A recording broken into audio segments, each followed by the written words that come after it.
Rational numbers क्या होते हैं? कोई भी नंबर जिसको हम p/q की फॉर्म में लिख सके वो हमारा रेशनल नंबर होता है, जिसमें कि हमारा q 0 नहीं हो सकता है। ठीक है, हमारे जितने भी फ्रैक्शंस होते हैं जैसे कि 2/3, 1/2 और ऐसे ही सो ऑन, ये सब हमारे रेशनल नंबर्स होते हैं क्योंकि हम इनको p/q की फॉर्म में लिख सकते हैं। अब आते हैं हमारे नेचुरल नंबर्स। ठीक है, तो जैसे कि हमारे जो भी नेचुरल नंबर्स हैं ये भी हमारे रेशनल नंबर्स होते हैं क्योंकि हम इनको p/q की फॉर्म में लिख सकते हैं। हम इनको 3/1, 4/1 इस तरीके से लिख सकते हैं। तो हमारे जितने नेचुरल नंबर होते हैं वो भी हमारे रेशनल नंबर्स कहलाते हैं।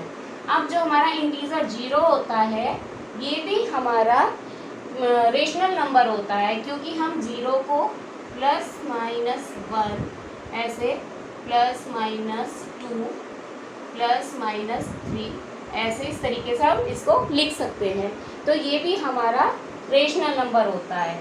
अब जो भी हमारे जितने भी इंटीजर्स हैं वो भी सब हमारे रेशनल नंबर होते हैं। जैसे कि हो गया 132 है ना, इसको भी हम p/q की फॉर्म में लिख सकते हैं। तो ये भी हमारा रेशनल नंबर है। तो जितने भी इंटीजर्स हैं जैसे कि ये हो गया 132/1, 17/1, -15/1, तो जितने भी हमारे इंटीजर्स होते हैं ये सब हमारे रेशनल नंबर कहलाते हैं। अब आता है हमारा डेसिमल। जो हमारा डेसिमल है जैसे कि हमने लिया 2.3, तो ये भी हमारा रेशनल नंबर होता है क्योंकि हम इसको इस तरीके से लिख सकते हैं 23/10। ये जो डेसिमल है हमारा, हम इसको राइट साइड शिफ्ट कर देंगे और हम इसको 10 से डिवाइड कर देंगे। तो ये हो गया हमारा रेशनल नंबर क्योंकि ये p/q की फॉर्म में आ गया। तो जो हमारे डेसिमल वाले नंबर है वो भी हमारे रेशनल नंबर कहलाते हैं। अब बात आती है पॉजिटिव और निगेटिव इंटीजर्स की। ठीक है, तो पॉजिटिव इंटीजर से क्या होते हैं जिसमें हमारे न्यूमरेटर और डिनोमिनेटर दोनों या तो प्लस हो या फिर दोनों माइनस हो। जैसे कि ये हो गया 2/3, ये हमारा पॉजिटिव इंटीजर है और एक मैंने नंबर लिया है -1/-5, ये भी हमारा पॉजिटिव इंटीजर कहलाएगा क्योंकि इसमें हमारा माइनस से माइनस साइन कट जाएगा, इसलिए ये हमारा पॉजिटिव इंटीजर कहलाएगा। कुछ क्वेश्चंस में आता है कि आइडेंटिफाई कीजिए कि पॉजिटिव इंटीजर है या नहीं। अब आता है निगेटिव इंटीजर। निगेटिव इंटीजर क्या होते हैं जिसमें कि या तो हमारा न्यूमरेटर या फिर डिनोमिनेटर, उन दोनों में से कोई भी एक चीज़ हमारी नेगेटिव होती है तो वो हमारा निगेटिव रेशनल नंबर्स कहलाते हैं। सॉरी, मैं इंटीजर बोल रही हूँ, रेशनल नंबर्स कहलाते हैं। जैसे कि -1/5, 2/-3, ये हमारे हो गए निगेटिव रेशनल नंबर्स। ओके, तो ये तो हो गए हमारे पॉजिटिव और निगेटिव रेशनल नंबर्स। अब हम आते हैं स्टैंडर्ड फॉर्म क्या होती है। स्टैंडर्ड फॉर्म,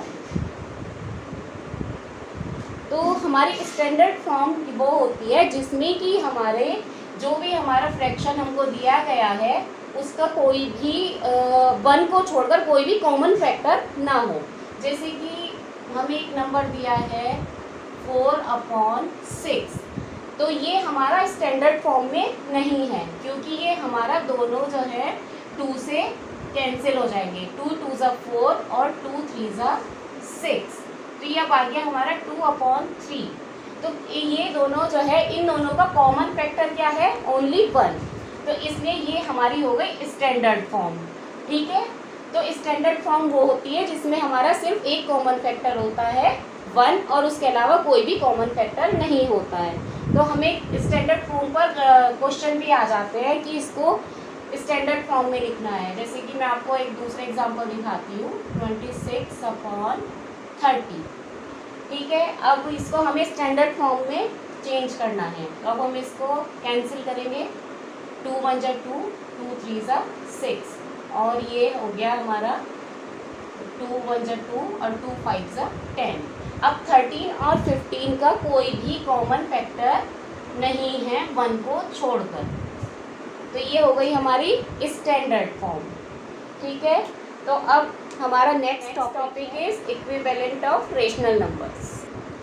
हाँ, तो अब बताती हूँ मैं आपको इक्विवेलेंट ऑफ रेशनल नंबर्स। जैसे कि हमें ये नंबर दिया है 2/5 और हमको कहा जाता है कि इसके हमें 3 equivalent rational numbers find out करने हैं। तो हम इसको कैसे करेंगे, हम इसमें मल्टीप्लाई करेंगे 2/2 से, ठीक है। तो 2 2 ज़ा 4 अपॉन 5 2 ज़ा 10। अब हमें 3 निकालने हैं, तो फिर 2/5 को 3 से मल्टीप्लाई करेंगे, ये आ जाएगा 2 3 ज़ा 6 और 5 3 ज़ा 15। इसी तरीके से 2/5 को 4/4 से मल्टीप्लाई करेंगे, तो ये आ जाएगा 2 4 ज़ा 8 अपॉन 5 4 ज़ा 20, ठीक है। तो ये हमारे होता है इक्विवेलेंट रेशनल नंबर्स, जब हम उस रेशनल नंबर को उसके न्यूमरेटर और डिनोमिनेटर दोनों में सेम नंबर से मल्टीप्लाई कर देते हैं। तो इसके आगे की ये 3 इक्विवेलेंट इसके नंबर्स आ गए, रेशनल नंबर्स। तो ये तो हो गया इक्विवेलेंट ऑफ रेशनल नंबर्स। अब हमारा टॉपिक आता है कि हमें इनको कैसे ऐड करना है, सब्ट्रैक्ट करना है, वो मैं आपको बता। इसमें बहुत हद तक, जैसे कि हमें 2 नंबर दिए हैं, ये 2/5 और 7/5, और हमें इसको ऐड करना है। तो ये बिल्कुल जैसे हमारा फ्रैक्शन में था, बिल्कुल उसी तरीके से हमें इसमें ऐड कर देना है, क्योंकि हमारे इसमें दोनों में कॉमन डिनोमिनेटर है। तो इसलिए हमें इसमें कुछ नहीं करना है, इसमें केवल न्यूमरेटर को जोड़ेंगे अपॉन 5 और डिनोमिनेटर हमारा कॉमन रहेगा। तो ये आ जाएगा हमारा 9/5। तो ये तो हमारे हो गए वो रेशनल नंबर जिनमें हमारा डिनोमिनेटर सेम था। अब हमें ऐसे भी नंबर मिल जाते हैं जिसमें हमारा डिनोमिनेटर सेम ना हो, जैसे 1/4 प्लस 2/6। तो अब हमें क्या करना होगा, इन दोनों के डिनोमिनेटर को हमें इक्वल करना होगा। तो हम इसमें किस चीज़ से हम इन दोनों का एलसीएम लेंगे, 4 और 6 का। 2 2 ज़ा 4, 2 3 ज़ा 6, 2 1 ज़ा 2, 3 एज इट इज़, और फिर 3 से करेंगे 1, 3 1 ज़ा 3। तो हमारा इसका एलसीएम आ जाएगा 2 2 ज़ा 4, 4 3 ज़ा 12। तो हमें जो है, हमने इसका एलसीएम आ गया हमारा 12। तो अब हम इसके डिनोमिनेटर को 12 बनाएंगे। तो हमें किस तरीके से होगा, 1/4, अगर हम इसको 3 से ऊपर नीचे मल्टीप्लाई कर दें तो हमारा डिनोमिनेटर 12 हो जाएगा। और इसी तरीके से अगर मैं 2/6 को ऊपर नीचे 2 से मल्टीप्लाई कर दूं तो हमारा डिनोमिनेटर 12 हो जाएगा। तो ये आएगा हमारा 3 1 ज़ा 3 और 4 3 ज़ा 12। और दूसरा नंबर आएगा हमारा 2 2 ज़ा 4 और 6 2 ज़ा 12।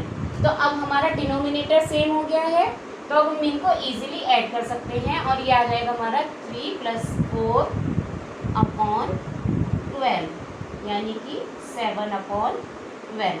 तो हमारा इसका 1/4 प्लस 2/6 का एडिशन आया है 7/12।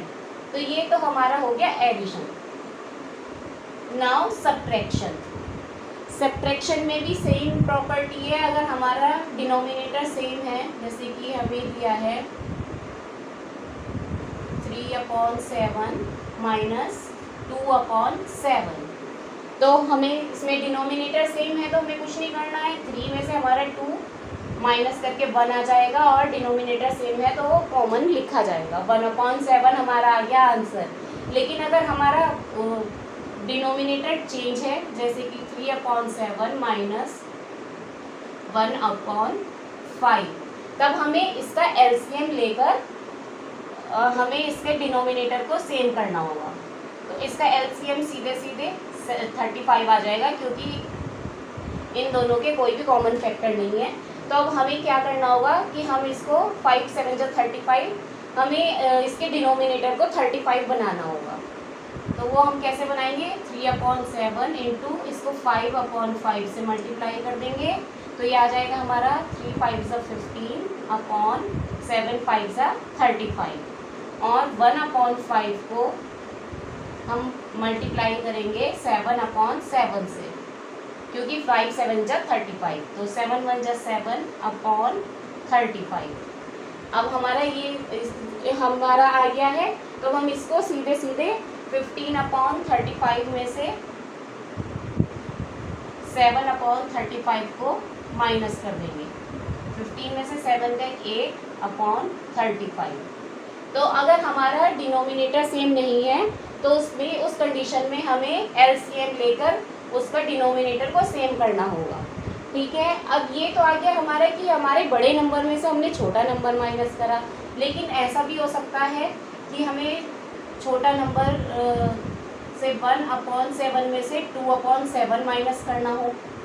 तब हम क्या करेंगे, माइनस तो हम करेंगे जैसे कि, लेकिन इसमें जो है साइन जो हमारा रहेगा वो बड़े नंबर वाला रहेगा, जैसे कि हमारा इसका आंसर आएगा -1/7, क्योंकि हमारा जो बड़ा नंबर है 2 उसका साइन हमारा माइनस है और हमें साइन का बहुत ही ध्यान रखना होगा। ठीक है, तो ये हो गए हमारे एडिशन और सब्ट्रैक्शन। Now multiply. तो मल्टीप्लाई में क्या करना होता है, जैसे हमें 2/3 मल्टीप्लाइड बाय 1/6। तो इसमें मल्टीप्लाई में कुछ खास नहीं है, सीधे सीधे ऊपर से ऊपर की न्यूमिनेटर से न्यूमिनेटर की मल्टीप्लाई हो जाती है और डिनोमिनेटर से डिनोमिनेटर की। तो 2 1 जा 2/3 6 जा 18। ठीक है, तो ये तो बहुत सिंपल है, तो इसमें कुछ नहीं करना है। अब आता है हमारा डिवाइड, जैसे कि हमें मैं सेम नंबर ले लेती हूँ 2/3 डिवाइडेड बाय 1/6। तो हम डिवाइड कैसे करेंगे रेशनल नंबर को, तो जब हमें डिवाइड करना होता है तब हम इसमें इस नंबर का रेसिप्रोकल ले लेते हैं। ठीक है, और हमारा जब हम रेसिप्रोकल लेते हैं तब जो हमारा ये डिवाइड का साइन होता है ये मल्टीप्लाई में चेंज हो जाता है, जैसे कि 2/3 मल्टीप्लाइड बाय 6/1। ठीक है, तो ये हमारा हो गया 3 2 जा 6 = 4/1, या फिर आप 4 भी लिख सकते हैं। तो ये हो गया हमारा रेशनल नंबर की का डिवाइड करना।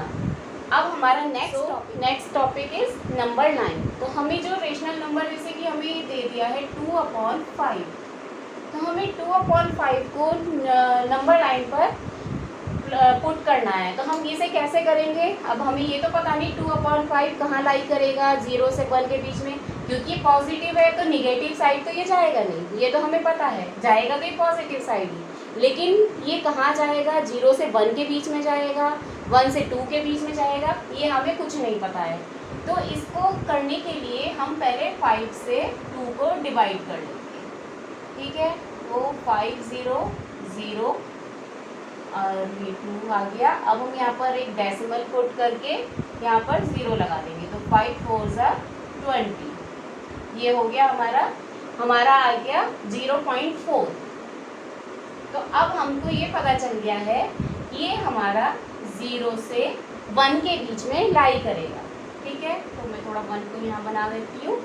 अब हम इसमें हमें कितने पार्ट करने हैं, 5, क्योंकि हमारे डिनोमिनेटर है 5, तो 1 2 3 4 5।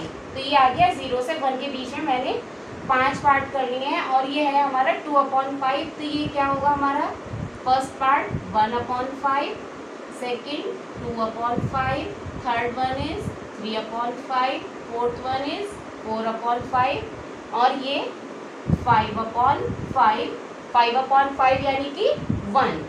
ठीक है, तो अब हमें 2/5 को करना था, तो ये हमारा 2/5 को हमने यहाँ पर प्लॉट कर दिया। ठीक है, तो इस तरीके से हम इसको रेशनल नंबर को नंबर लाइन पर भी प्लॉट कर सकते हैं। जैसे कि इसमें 0.4 आया, 1.5 है या कुछ है, तो वो 1 से 2 के बीच में जाएगा। ठीक है, तो ये हो गया नंबर लाइन। अब कुछ क्वेश्चन इस तरीके से आते हैं कि हमें एक नंबर दे दिया है -3/5, और हमें बोला गया है कि इसके न्यूमिरेटर को हमें 12 के इक्वल करना है।